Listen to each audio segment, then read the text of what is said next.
Vazhdojmë tani me përgatitjen. Sot po bëjmë një recetë të lehtë, thjesht për përgatitje, e cila nuk ju merr më shumë se 10 minuta kohë për ta gatuar. Është ideale për një mëngjes të shpejtë ose kur t'ju kthehen fëmijët nga shkolla të uritur. Pa humbur kohë, vazhdojmë me përgatitjen e recetës. Fillimisht në njën më të madhe dhe më të thellë, shtojmë një vezë të plotë, por siguroni që ta keni në ambient dhome, jo nga frigoriferi. Tani sipër vezës shtojmë një gotë 250 ml me jogurt. Nëse në vendin ku ju jetoni nuk e keni si produkt, mund ta zëvendësoni me kos. Vazhdojmë tani që të shtojmë një gotë çaj ose 100 ml me vaj. Dhe tani me tel kuzhine vazhdojmë i përziejmë mirë derisa të gjitha këto përbërës që i shtuam brenda të lidhen dhe të bëhen bashkë. Pasi sigurohemi që i kemi përzier mirë, vazhdojmë që ta shtojmë mielin dhe siç ju them gjithmonë kujdes me mielin. Mielin e shtoni pak nga pak dhe duke e kontrolluar, por dikom përafërsisht 450 deri në 500 gram miell do të keni nevojë për këtë recetë. Vazhdojmë shtojmë edhe një lugë të mesme me kryp, si dhe 10 gram pluhur për pjekje. Vazhdojmë një herë, përziejmë pak me tel kuzhine, derisa të fillon që të lidhet brumi dhe pastaj do të vazhdojmë që ta përziejmë me dorë. Vazhdojmë shtojmë tani pjesën e mbetur të miellit, por përsëri nuk do ta shtoj të gjitha, por pak nga pak. Dhe tani vazhdojmë me dorë, duke ngjeshur dhe duke punuar një brum të mirë, mesatarisht të butë dhe të lemuar.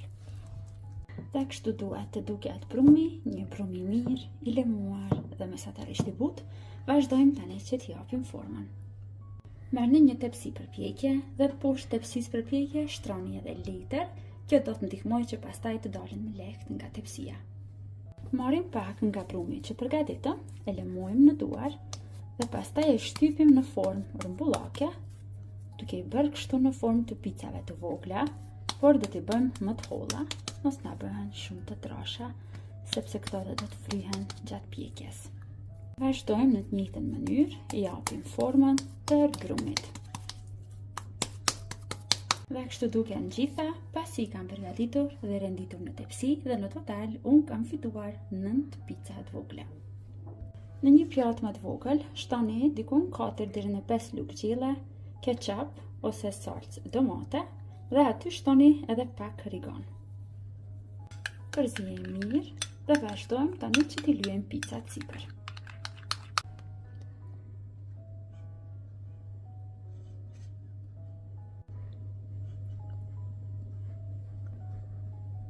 Tani vazhdojmë që t'i mbushin. Mbushen mund t'a bëni sipas dëshirës dhe shijeve të juaja, por mua më pëlqen që në këto pica të shtoj suxhuk.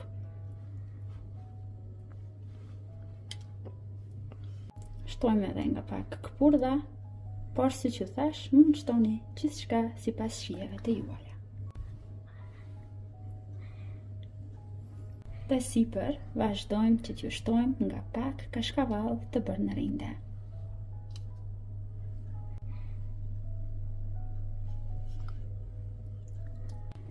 Vazhdojmë sipër t'ju shtojmë edhe nga pak rigon. Vazhdojmë që t'i pjekim në furrë të parangrohur në 220 gradë, përafërsisht 20 deri në 25 minuta. Dhe picat janë gati, sa po i kam larguar nga fura. Dhe si në çdo video recetë, edhe në këtë do ta bëj demonstrimin e recetës nga afër.